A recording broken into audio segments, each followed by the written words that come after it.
Hello, cyberspace. It's me, Angie, and I welcome both you and your ears to an episode of Life, Love, Music, and Space Travel. In case you're wondering who Angie is, I'm Angie, and I'm super stoked to spend some time sharing with y'all some of my experiences and thoughts on living, loving, music, and space travel, or spiritual experiences as I often refer to as space travel. A rather broad spectrum, right? Well, my hope is to always share something that resonates with, intrigues, excites, or perhaps inspires you. On that note, I invite you to sit back, buckle up, and take a little trip out into the cosmos with me. Hello, cyberspace. It's me, Angie. And I'm coming to you on a Saturday night. It happens to be the night before Easter. And I've been thinking about, what does Easter mean to me? Gosh, I know that there's a particular meaning behind Easter, which is the day that Jesus rose from the dead. And I am Catholic, albeit not necessarily a, quote, practicing Catholic, but this time of year always means something to me. And so the things that have come up for me are rabbits, chocolate, and the Jesus dude. And I mean no disrespect for anyone out there listening. Jesus was a dude and he was a badass. I've been recollecting on past Easters. I am still kind of a kid.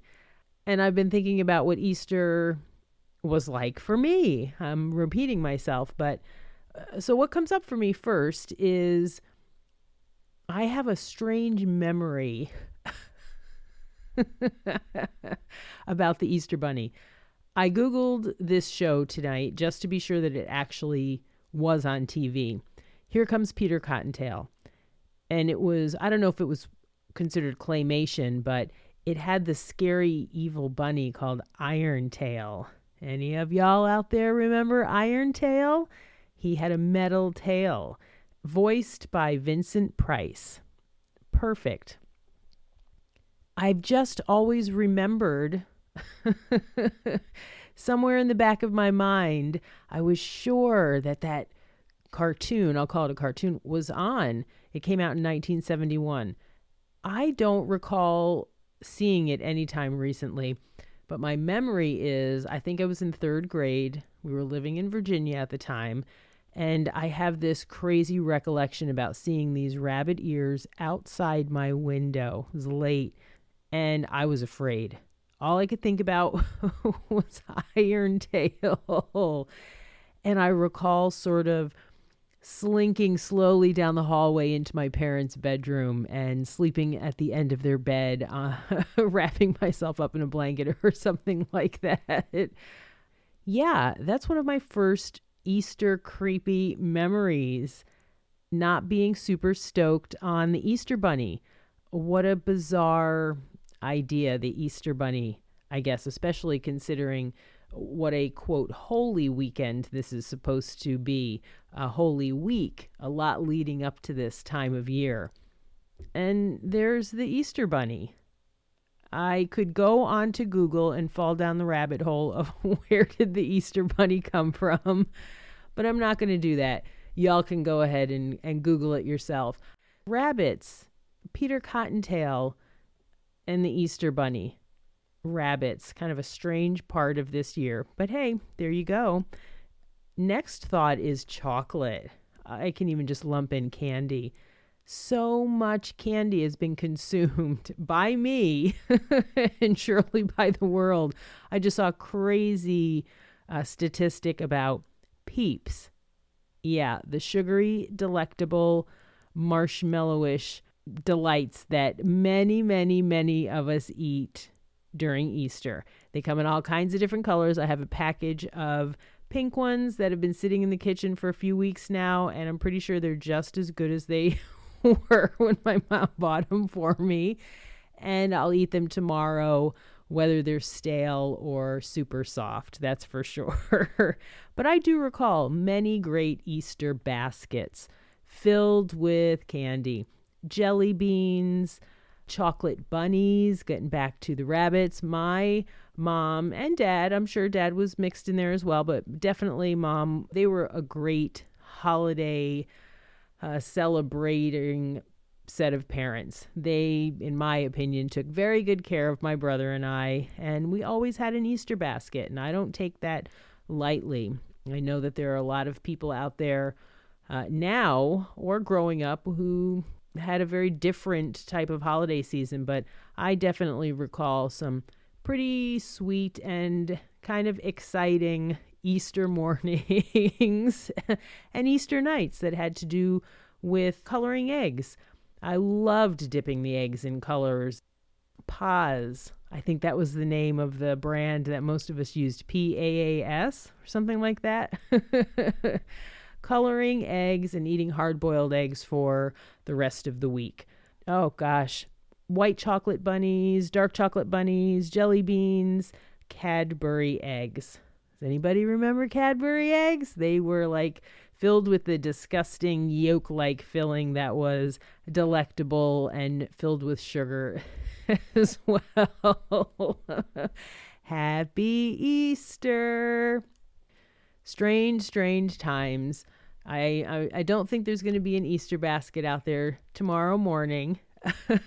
And I'm really okay with that. It's kind of leading me into the third topic of this Easter holiday, which is the Jesus dude.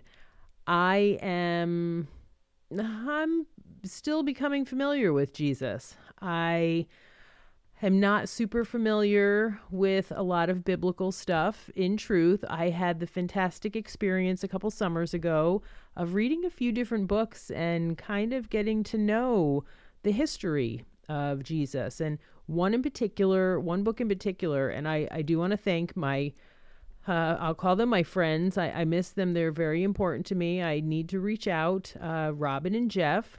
And we did a few book studies, a group of us over on Zoom. It was really a spectacular weekly event that I'm incredibly grateful for. There were some wonderful people who were a part of the group. But one of the books written by John Eldridge that we read was called Beautiful Outlaw. And it talked about what a badass Jesus was, things that he did and the life that he lived. He wasn't a wispy, faint, frail guy at all. He was a badass, be it the Son of God or God himself or herself, itself. Jesus was a badass. And I don't say it callously calling him the Jesus dude.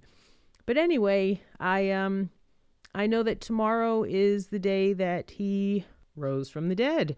And what a spectacular event that was. I actually just learned tonight, Googling before this, about what happened after he rose from the dead. I've always wondered how Jesus lived the rest of his life, but I guess he was only on the planet for another 40 days after he rose from the dead. And in that 40 days, he appeared to other people to prove to them that he had come back, and then he ascended into the sky eventually, or up to heaven, hidden behind the clouds, maybe something like that, heading back up to heaven or turning into God, or you know whatever it is. Kind of a cool thing. And what it's got me thinking about is the next 40 days. This last 40 days is the Lent period, where we give up something, do a lot of praying, I guess, in the Christian world. I put we in there, I suppose. I participated this last 40 days, and it's been a pretty cool experience. I want to thank my friend because she sort of inspired me. She messaged me on Ash Wednesday, and I thought, she really connected me back into the time period that was coming back up, which would be, this Easter season. And I decided to give something up. I gave up sugary baked goods and sweets. And in the last 40 days, I've had a cookie here or there, something. But my mom is a baker. Thank goodness she has not been baking very much. And it's been very helpful for me to not succumb to the world of sweet treats and baked goods. Who knows what'll happen tomorrow when Lent ends, but I've been able to put it down. It's actually been a kind of a great practice of discipline and also kind of a detox. I definitely was a sugar person and was a lover of baked goods and sweet treats at the end of the night, and putting that down has been pretty wonderful. I think it'll be interesting to go into tomorrow and see if I maintain this. I actually think I want to keep it as a lifestyle, eating lifestyle, because I do feel much better. I will say that. Next 40 days, I'm interested to kind of go into that practice and embrace the next 40 days, one day at a time, of course, and just see what happens over the next 40 days. What will I learn? What else can I do? What's going to happen? It does seem like a really spiritual time to me. I've mentioned all the time, and anyone who listens to me knows I am definitely connected, and I like to say tapped into the spiritual world. I feel like this earthly experience is actually all about having a spiritual experience. I've always been intrigued with theology. What's this deal all about? And these spiritual teachers that are out there. I appreciate the Jesus dude and the teachings that he presented to us, earthlings. I kind of recall a past Easter service. The Catholics really do a lot of standing up and sitting down. I remember a lot of potpourri. It was in, if I'm not mistaken, a small church in Gloversville, New York. I feel like it was my mom, myself, maybe my brother, my Aunt Carol, my cousin Seth. I think I'll have to ask her about that. But I remember it being very aromatic in there. Lots of potpourri or whatever it was that was in the deal kind of being swung around. And I have not been to many services since. I do like to think that I celebrate in my own, quote, church. Pretty much every day I put a foot outside on planet Earth and participate in the outdoors or with the outdoors. Yeah. This is definitely going to be a quickie episode. I wanted to make sure that I connected. It's been almost 2 weeks since my last episode, and I want to give a shout out and thanks to all my listeners. I appreciate everybody taking the time to listen to me. I've started to get some feedback, which is really cool. I have started a Facebook page for life, love, music, and space travel, and would love to start building a community. I don't know, give me some ideas. Let's chit chat about life, love, music, and space travel. And I'd love to hear what everybody else has to say about any or all of those topics. But in preparation, like I said, for my next episode, a little bit of a teaser, I am doing an episode kind of giving love to my doggies. I won't give the title out yet, but I'm pretty excited about it. It's really been a wonderful walk down memory lane. I realize how important they have been to me. DOG equals GOD, in my opinion. No mistake. Dogs, mankind's best friend. Cats, too, also. Furry babes in general. I mean, the animals on the planet are pretty wonderful. That being said, here's to another holiday. I know that there's a lot of stuff going on out in the world. So I send out love and peaceful vibes and a hope that we all find our way to some peace. And let it begin with we. Really does make a difference. I do try and keep the focus on myself so that I can go out into the world and be a better human, perhaps. Taking care of my stuff so that it doesn't literally bleed out into the world and cause a mess and a ruckus with everyone I come in contact with. It can be a lot of work, but it is the most purposeful journey I can really think of taking while I'm here on the planet. Here's to rabbits, chocolate, and the Jesus dude. For all of the other religions doing what they do out there, I think maybe this is Passover also. To all my Jewish friends, I send out love. Here's to the end of warring and slavery for everybody else and the end of all the bullshit that's going on out there in the world. Keep the focus on yourself. Take care of your stuff. Keep growing. Tap into the spiritual world. And be gentle with yourself. Be kind to others. Here's to another day of living. Thanks for listening. Bye. So we've reached the end of today's episode. Thanks so very much for listening. It's now time to reconnect to planet Earth and all that comes with living on the blue ball. I'd love to hear your ideas for future episode topics, along with any and all positive and/or constructive feedback.